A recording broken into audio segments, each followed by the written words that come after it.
Hello friends, welcome to my YouTube channel. हम लोग discuss कर रहे थे non current asset held for sale under 105 Ind AS 105 discuss कर रहे थे। हम लोगों ने पिछले वीडियो में देखा था कि नॉन करंट एसेट को अगर हेल्ड फॉर सेल के लिए रिकॉग्नाइज करते हैं तो उसके लिए बुक्स में क्या क्या एंट्री करनी पड़ती है। तो जिन लोगों ने नहीं देखा वो हमारे पिछले वीडियो देख सकते हैं। टुडे वी विल डिस्कस कि हम लोग जब हम प्लान में चेंज कर लेते हैं, हेल्ड फॉर सेल का जो हमने प्लान करके रखा था अब उसमें कोई चेंज आ गई है प्लान में। पहले मान लीजिए कि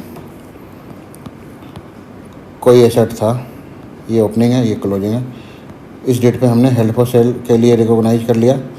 तो एज पर इंड एस 105 हमने उसे डिस्क्लोजर बुक्स में डिस्क्लोज कर दिया। इसके अकॉर्डिंग हमने फिर से दोबारा से वैल्यूएशन किया और डिप्रिसिएशन चार्ज करना बंद कर दिया। अब आगे इस डेट पे हम लोगों ने ये प्लान जो हेल्ड फॉर सेल का था उसे ड्रॉप कर दिया। अब इस मान लीजिए कोई बिल्डिंग का केस था, हमने इसे यूज़ करना बंद कर दिया था, यहाँ वापस इस डेट पे आके बिल्डिंग को यूज करना चालू कर दिया। बिल्डिंग को यूज करना चालू कर दिया, हमने उसे ड्रॉप कर दिया। हमने जो प्लान बनाया था कि इस बिल्डिंग को सेल करेंगे, हमने सेल का प्लान ड्रॉप कर दिया और इस डेट पे ये बिल्डिंग को यूज करने लगा। तो इस डेट पे अगर हमने प्लान चेंज कर दिया है तो इस यहाँ पे जो वैल्यूएशन हो जाएगा हमारा 105 के अकॉर्डिंग जो वैल्यूएशन है उसको इग्नोर करेंगे। जो हम यहाँ पे ये वैल्यूएशन उसमें कुछ चेंजेज करना पड़ेगा, तो क्या चेंजेज करना पड़ेगा उसकी हमें यहाँ चर्चा करेंगे। उस चेंजेज के बाद हम लोग यहाँ से जब हेल्ड फॉर सेल के लिए रिवर्स कर देंगे एंट्री, उसके बाद इस डेट से हमें डिप्रिसिएशन भी चार्ज करने लगेंगे। यहाँ पे डिप्रिसिएशन चार्ज करना बंद कर दिया था क्योंकि हमने बिजनेस के लिए अब यूज नहीं रह गया, ये पीपी नहीं रह गया। अब यहाँ पे ये दोबारा से बिजनेस के लिए यूज होने लगेगा, पीपी कवर हो गया तो यहाँ से डिप्रिसिएशन भी मिलने लगेगा। इसके अलावा वैल्यूएशन में चेंज होगा, वैल्यू में कितना चेंज होगा, कैसे चेंज होगा, उसके बारे में हम लोग ये डिस्कशन करने वाले हैं। चलिए शुरू करते हैं।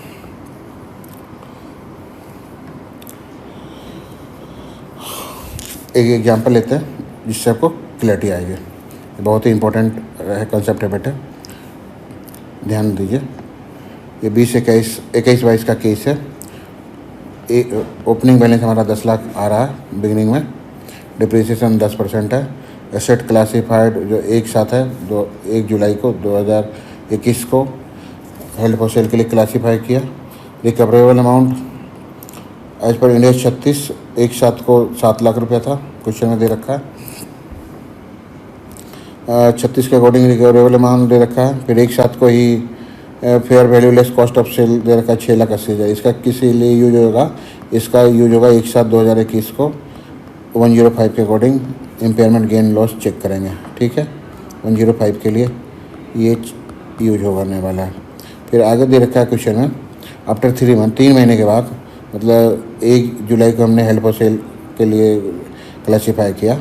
अब 3 महीने बाद जुलाई, अगस्त, सितंबर, अक्टूबर को हमने क्या मोड बना लिया, entity change it's mind, it has decided that it will use this asset, इस एसेट को यूज करेगा instead of selling in new future. इसे बिजनेस में यूज करना है, इसे सेल के लिए नहीं रखना है। अब रिकवरेबल अमाउंट आपको इस चेंज ऑफ माइंड के डेट पे निकालना पड़ेगा। चेंज ऑफ माइंड का डेट कितना है, 1 अक्टूबर। रिकवरेबल अमाउंट कितना है क्वेश्चन में दे रखा है, 8,20,000 है। जब चेंज ऑफ माइंड हुआ तो आपको एप्लीकेशन दिखाना है इंड एस 105 के अकॉर्डिंग। क्या एप्लीकेशन, चेंज ऑफ माइंड जब हमने कर लिया, पहले हमने 105 के अकॉर्डिंग डिस्क्लोजर दिया, अब चेंज ऑफ माइंड है उसमें अकॉर्डिंग वैल्यू चेंज हो जाएगी। वो वैल्यू कितना होगी ये आपको बताना है।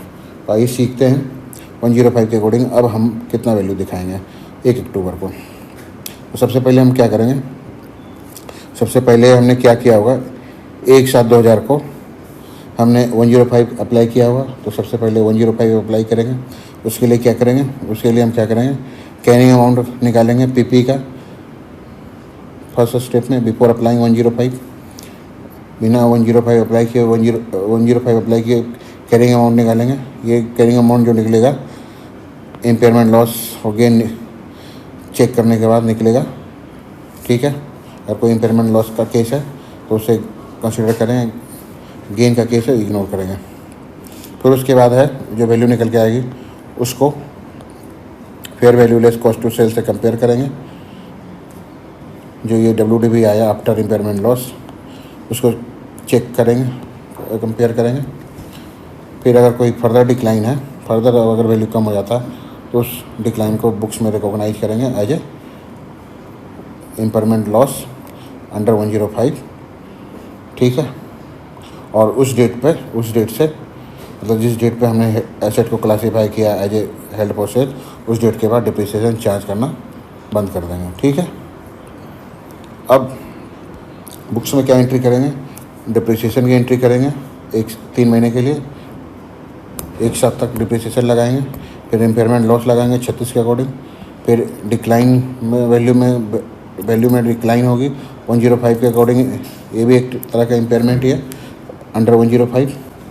तो इससे हम इस एसेट को कम कर देंगे और ये जो भी डिप्रिसिएशन इम्पेयरमेंट और डिक्लाइन है इसे simply profit and loss account में चार्ज कर देंगे, ठीक है। फिर स्टेप 2 में क्या करने वाले हम लोग, अब 1 अक्टूबर को हमने चेंज इन प्लान कर लिया तो उसका इम्प्लीकेशन चेक करना पड़ेगा। तो हम लोग कैलकुलेट करेंगे carrying amount before applying 105 apply करने के पहले 1/7/2021 को मतलब इनिशियल इस डेट पे जब हमने हेल्प फॉर सेल किया था, इस डेट पे हम कैरिंग अमाउंट फिर से निकालेंगे विदाउट अप्लाइंग 105, ठीक है। फिर उसमें इस पीरियड से इस पीरियड तक का मतलब जुलाई से 1/7 से 1/10 तक का जो डिप्रिसिएशन है वो डिप्रिसिएशन लगाएंगे। क्यों लगाएंगे, क्योंकि अब वो हेल्प फॉर सेल नहीं रह गया, इस वजह से हम लोग डिप्रिसिएशन लगाएंगे। तो हमारा नॉर्मल कैरिंग अमाउंट निकल के आ जाएगा विदाउट अप्लाइंग 105, ठीक है। अब ये जो फिगर निकल के आएगा विदाउट अप्लाइंग 105, इसको कंपेयर करना है fair value less cost to sell से। क्वेश्चन में दे रखा है fair value less cost to sell. इन दोनों में जो लोअर होगा वही बुक्स में रिकॉर्ड होगा, ठीक है। इन दोनों में जो फिगर लोअर होगा वो बुक्स में रिकॉर्ड होगा और जो डिफरेंस निकल के आएगा अगर कोई डिक्लाइन का केस है, फर्दर डिक्लाइन है, उसे P&L में ट्रांसफ़र कर देंगे। और इस डेट्स के बाद फिर बुक्स में डिप्रिसिएशन मिलना चालू हो जाएगा। जैसे ही हमने हेल्ड फॉर सेल का डिसीजन ड्रॉप कर दिया उसके बाद से हमें डिप्रिसिएशन मिलना चालू हो जाएगा। डिप्रिसिएशन कैलकुलेट करेंगे, ठीक है। अब जो डिप्रिसिएशन चार्ज करेंगे तो नया वैल्यू जो हमने दिया है आपको 1/10 को, जो 105 ने नया वैल्यू दिया है, जो डिप्रिसिएशन होगा अब है ना 6,82,500 पे चार्ज करेंगे एज पर इंडिया 16 के अकॉर्डिंग। तो क्योंकि हम लोगों ने 105 को रिवर्स कर दिया है, 105 का रिवर्सल कर दिया है, that is why we will calculate depreciation now. जब हम 105 कर रहे थे तो डिप्रिसिएशन चार्ज नहीं करना था, अब 105 को रिवर्स कर दिया है, so we can charge depreciation. चलिए आइए डिटेल में देखते हैं इस एग्जांपल की मदद से कैसे 105 का एप्लीकेशन होता है, फिर उसके बाद कैसे हम रिवर्सल करते हैं। चलिए शुरू करते हैं।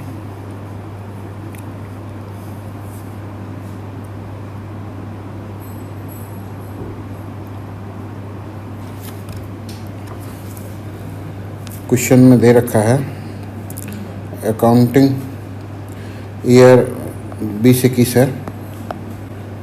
मैं फिर से इरेज कर लेता हूँ।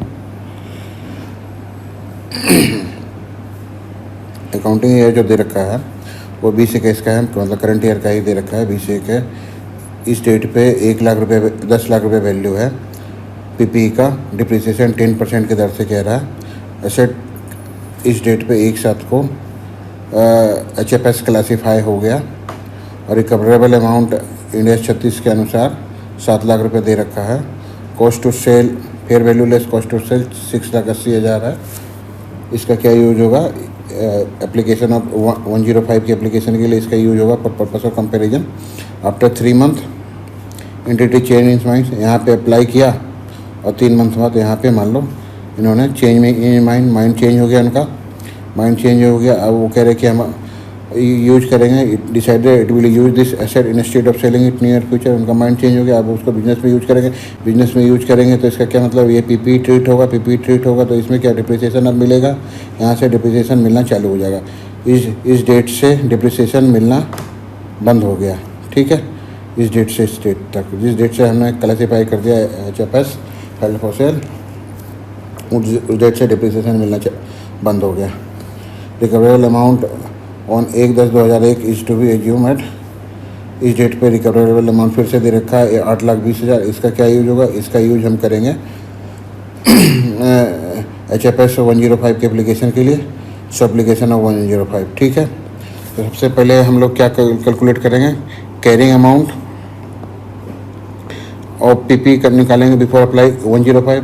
बिना आप 105 अप्लाई किए हुए कैरिंग अमाउंट निकालेंगे। क्वेश्चन में दे रखा है ओपनिंग बैलेंस 10 लाख रुपये है, उसमें 3 महीने का डिप्रिसिएशन निकालेंगे। 3 महीने का डिप्रिसिएशन क्यों, क्योंकि 3 महीने के बाद हमने इस डेट पे 3 महीने के बाद हमने HFS क्लासीफाई किया है, क्लासिफिकेशन एज HFS किया। तो अप्रैल मई जून 3 महीने का हम लोग डिप्रिसिएशन निकाल लेंगे। 3 महीने का डिप्रिसिएशन 10% की दर से ये 25,000 रुपया हो गया। कैरिंग अमाउंट आ गया क्लासिफिकेशन की डेट पे हमारा, ये कैरिंग अमाउंट आ गया। फिर इसको कंपेयर करेंगे इम्पेयरमेंट लॉस के लिए। इंड AS 36 का वैल्यू दे रखा है हमारे क्वेश्चन में 7 लाख रुपया। 7 लाख रुपया इंड AS 36 के हिसाब से वैल्यू है। कैरिंग अमाउंट आ रहा है 9,75,000 रुपये। इसका मतलब इम्पेयरमेंट का केस है, इसका मतलब देयर इज एन इम्पेयरमेंट। तो इम्पेयरमेंट लॉस कितना हो गया हमारा, 1 लाख लॉस हो गया 2,75,000। 2,75,000 रुपये इम्पेयरमेंट लॉस हो गया। तो कैरिंग अमाउंट कितना आ गया बुक्स में, कैरिंग अमाउंट 7 लाख रुपया बुक्स में आ गया बिफोर अप्लाइंग 105। ये जो सारा फिगर है 105 के एप्लीकेशन के बिफोर है। आप कैलकुलेट करेंगे, एप्लीकेशन करेंगे 105 का। 105 के लिए fair value less cost to sell दे रखा है क्वेश्चन में 6,80,000। 6,80,000 और 105 के पहले वैल्यू दे रखा है कैरिंग अमाउंट 7 लाख रुपये। इन दोनों को कंपेयर किया तो 20,000 रुपये डिक्लाइन दिख रहा है। Fair value less cost to sell 20,000 रुपये का बुक्स में डिक्लाइन की एंट्री करेंगे।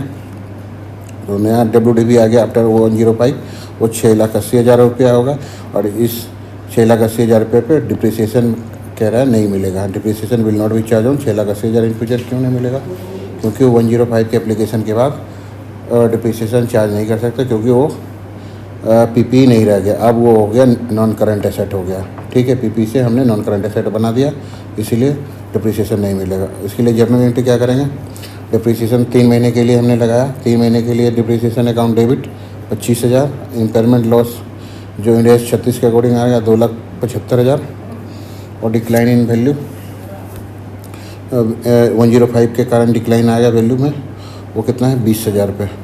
20,000 टू पीपी 3,20,000। 3,20,000 रुपये से पीपी की वैल्यू कम हो गई। Paying loss on classification of PP into HFS recognise, ठीक है। फिर इन सारे खर्चों को हम PNL में ट्रांसफ़र करेंगे। डिप्रिसिएशन, इम्पेयरमेंट लॉस और डिक्लाइन को PNL में ट्रांसफ़र करेंगे। अब फ्यूचर में जो फ्यूचर रिवर्सल अगर हम करेंगे तो मैक्सिमम रिवर्सल कितना करेंगे, मैक्सिमम रिवर्सल है 2,75,000 रुपया। जो 2,75,000 रुपये किसके कारण, इम्पेयरमेंट लॉस के कारण, और 20,000 105 के कारण डिक्लाइन है। इन दोनों के इक्वल ही फ्यूचर में अगर रिवर्सल करना होगा, फ्यूचर में कोई रिवर्स करना होगा, अगर कोई गेन का केस होगा तो फ्यूचर में 2,95,000 रुपये मैक्सिमम रिवर्स कर सकते हैं, उससे ज़्यादा नहीं कर सकते, ठीक है। यहाँ तक क्लियर है। अब आगे यहाँ से चेंजिंग प्लान चालू होता है। हमने प्लान चेंज कर दिया 1 अक्टूबर को। 1 अक्टूबर को प्लान चेंज होने के कारण अब हमारे बुक्स में क्या एंट्री होगी, हम कैलकुलेट करेंगे। Calculate carrying amount of NCA that would have been there if we had not applied 105। हम लोग कैरिंग अमाउंट NCA का निकालेंगे, नॉन करेंट एसेट का कैरिंग अमाउंट निकालेंगे, ये मान के कि हमने 105 अप्लाई नहीं किया। अगर 105 अप्लाई नहीं किया होता तो कैरिंग अमाउंट कितना आता, कैरिंग अमाउंट आ रहा था बुक्स में, कैरिंग अमाउंट जो बुक्स में आ रहा था 1/7/2021 को बिफोर एप्लीकेशन ऑफ 105, वो कितना आ रहा था 7 लाख रुपया। 7 लाख रुपया आ रहा था बुक्स में बिफोर एप्लीकेशन ऑफ 105। देखिए यहाँ पे 7 लाख रुपया आ रहा था, 7 लाख रुपये ये आ रहा था एप्लीकेशन के पहले, 105 अप्लाई करने के पहले।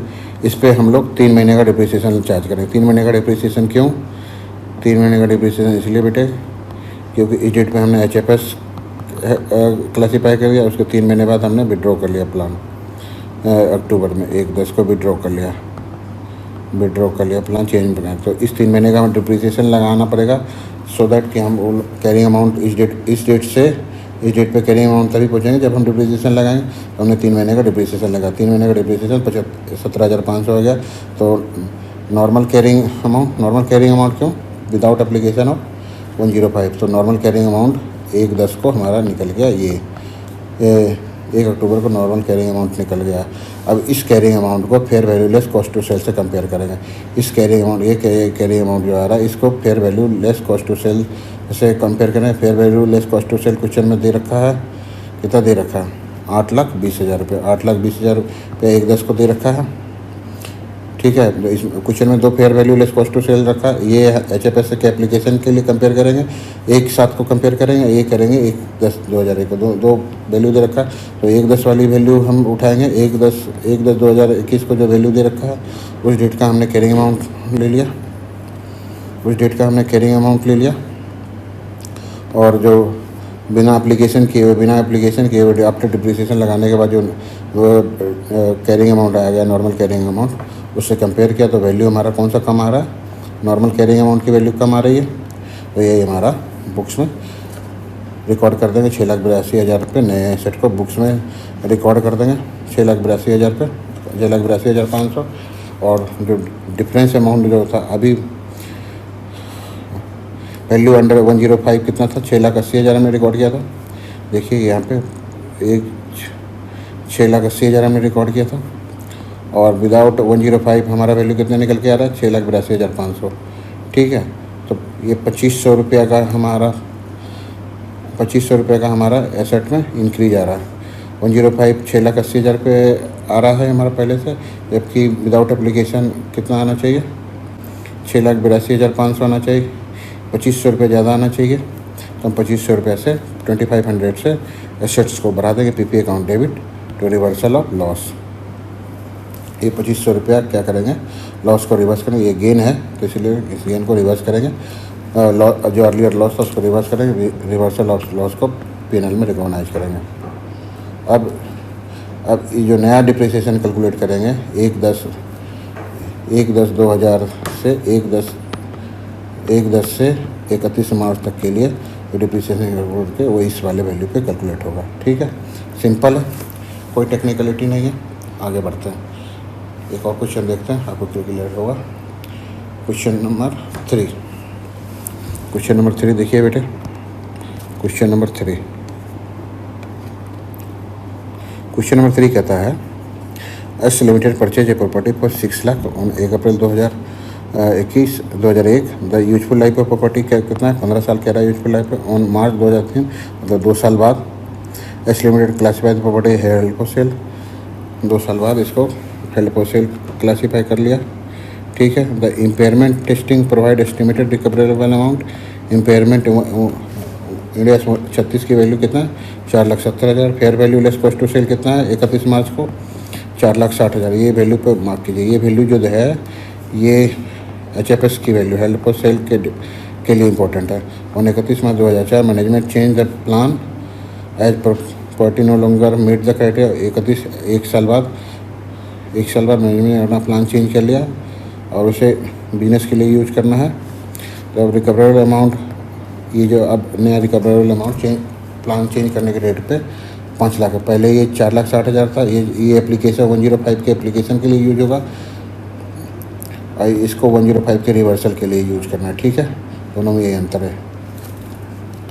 अब आइए आंसर इसका कैसे प्रोसीड करेंगे।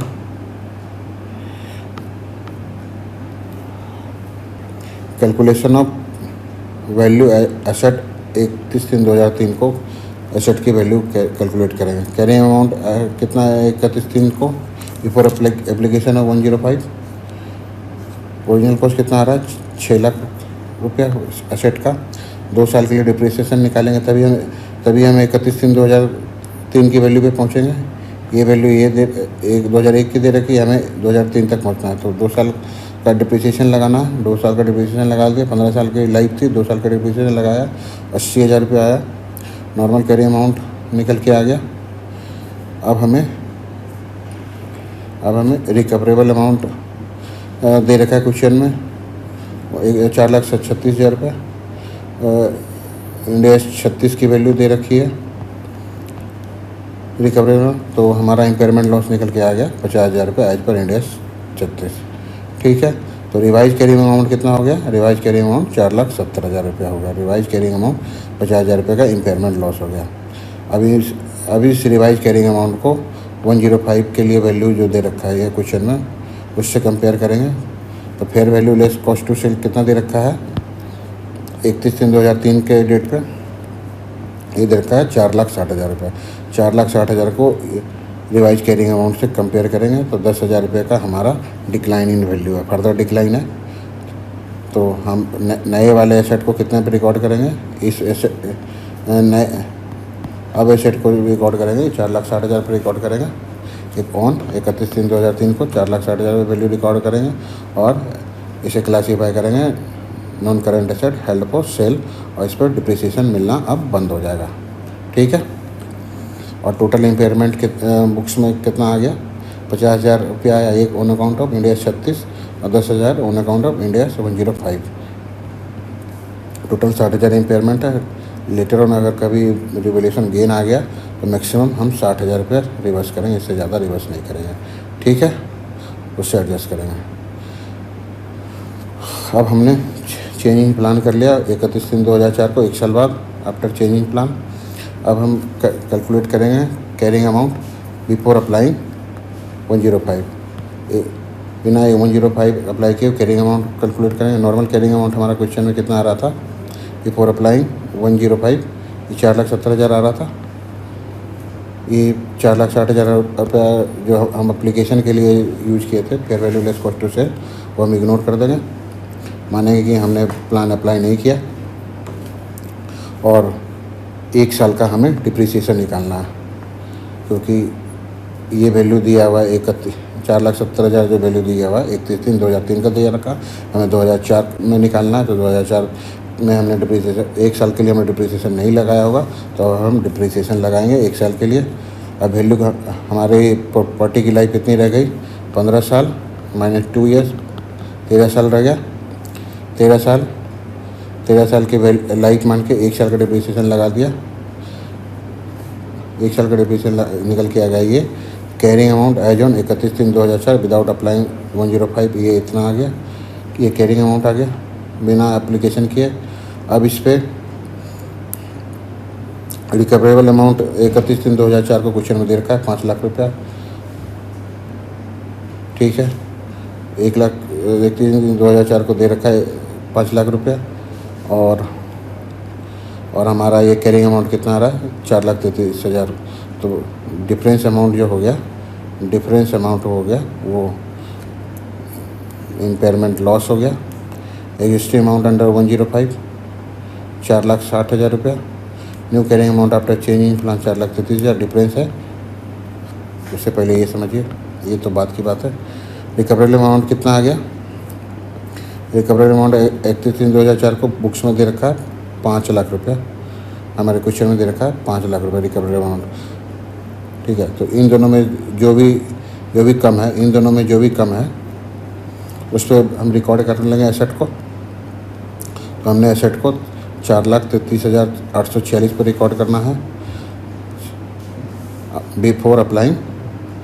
चेंजिंग प्लान के बाद जो वैल्यू आ रही है, चेंजिंग प्लान के बाद जो वैल्यू आ रही है उस पर हमें ये रिकॉर्ड करें।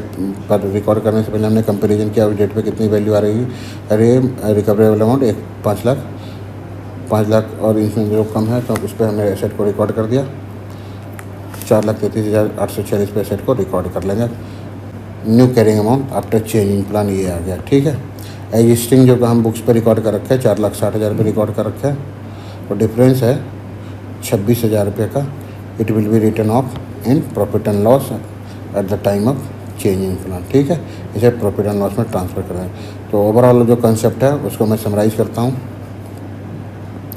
An entity can change it's decision regarding held for cell of asset. Entity free है अपने डिसीजन लेने के लिए। वो पहले अपने बिजनेस के लिए यूज कर रहा था, फिर बाद में हेल्ड फॉर सेल कर लिया, फिर बाद में उसने अपना प्लान चेंज कर लिया, फिर वो बिजनेस यूज मान लिया, ठीक है। It can continue its use of asset instead of being sell it near future. If there is a change in plan, then the following step will be applied to calculate the carrying amount at which it will be reclassified from held for sale to normal asset. क्या step होगा?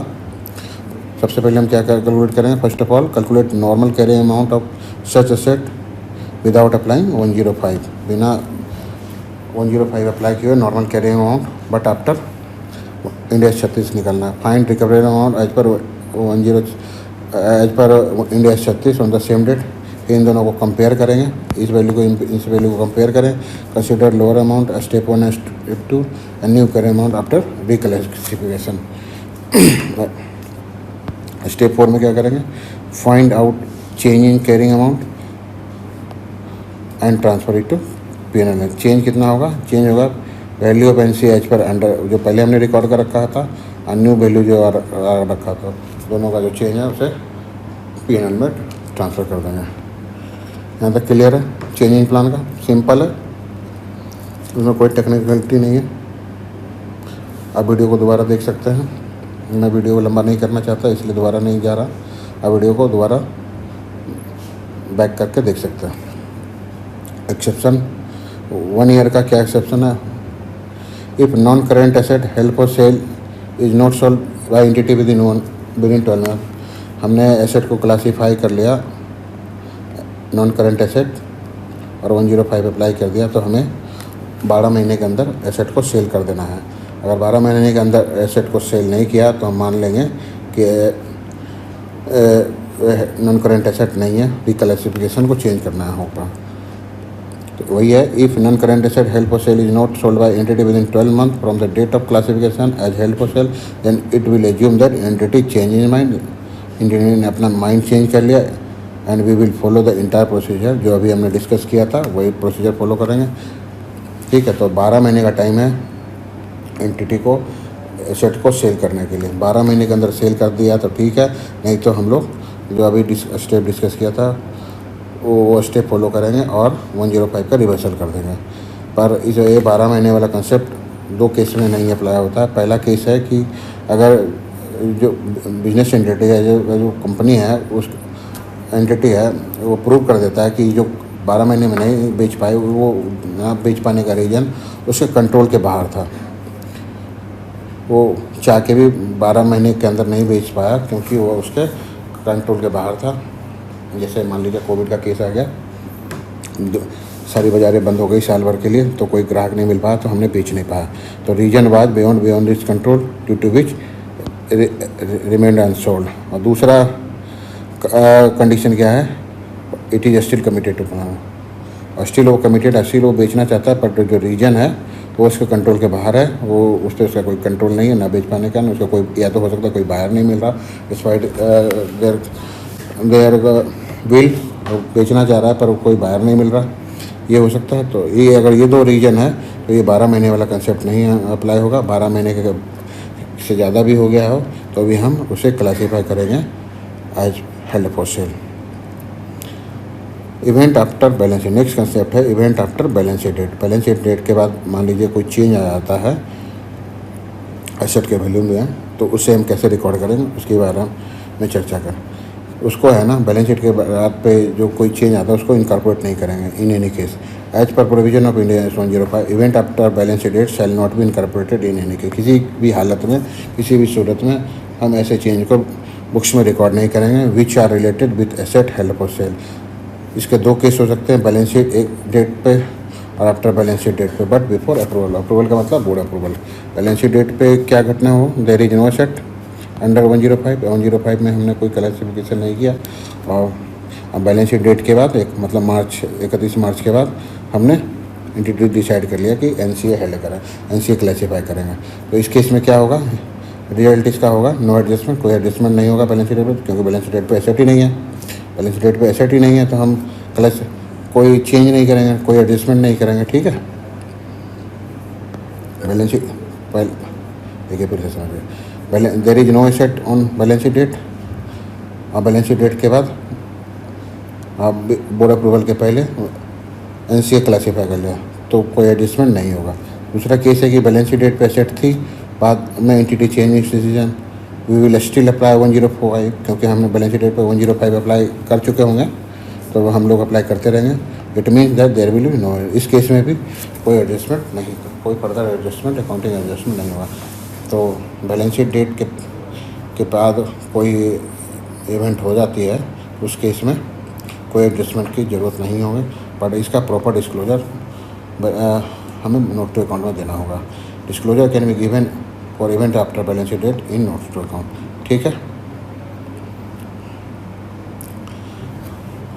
Asset acquired with intention of subsequent disposal, अगर हमने कोई asset शुरू से ही ये इस intention के साथ ख़रीदा हो, इस डेट पे हमने एसेट खरीदा और शुरू के साथ ये इंटेंशन है कि हम इसे फ्यूचर में बेच देंगे, तो उस केस में हमारे पास 3 महीने का ग्रेस पीरियड, 3 महीने का ग्रेस पीरियड क्या है, मतलब 3 महीने का ग्रेस पीरियड है कि 3 महीने का इंटेंशन, आपके इंटेंशन को चेक करने के लिए 3 महीने का समय दिया है इंड AS 105 ने, कि 3 महीने के अंदर आप उसे बेच दीजिए, तब 105 अप्लाई कर सकते हैं। As per provision of Ind AS 105, grace period of 3 month for renovation of newly acquired asset if the asset are acquired for subsequent.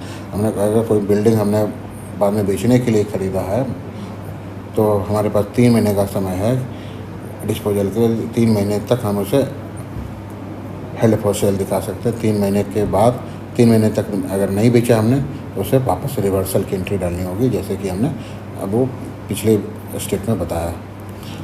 Now we will discuss some assets are out of scope of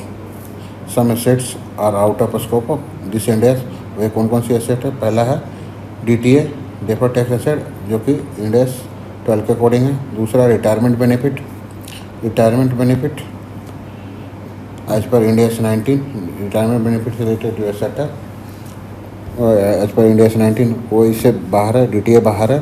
financial asset as per Ind AS 109 जो है वो इसके scope से बाहर है। किसके scope से? 105 के स्कोप वो। और agriculture asset as per Ind AS 41 ये भी इसके स्कोप से बाहर है। तो 4 तरह की एसेट हो गई जो इस पर कि 105 एप्लीकेबल नहीं होगा। पहला है DTA, दूसरा रिटायरमेंट बेनिफिट एसेट, तीसरा है फिनेंशियल एसेट, चौथा है एग्रीकल्चर एसेट।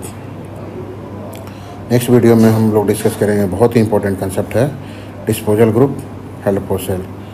डिस्पोजल ग्रुप में क्या होता है कि इकट्ठा एसेट और लायबिलिटी को हम बेचते हैं, बहुत सारे एसेट और लायबिलिटी को इकट्ठा बेचते हैं एक ग्रुप बना के, तो उसको हम डिस्पोजल ग्रुप कहते हैं। We will discuss next video. तब तक के लिए धन्यवाद। Thank you, thanks a lot for listening. Have a nice day.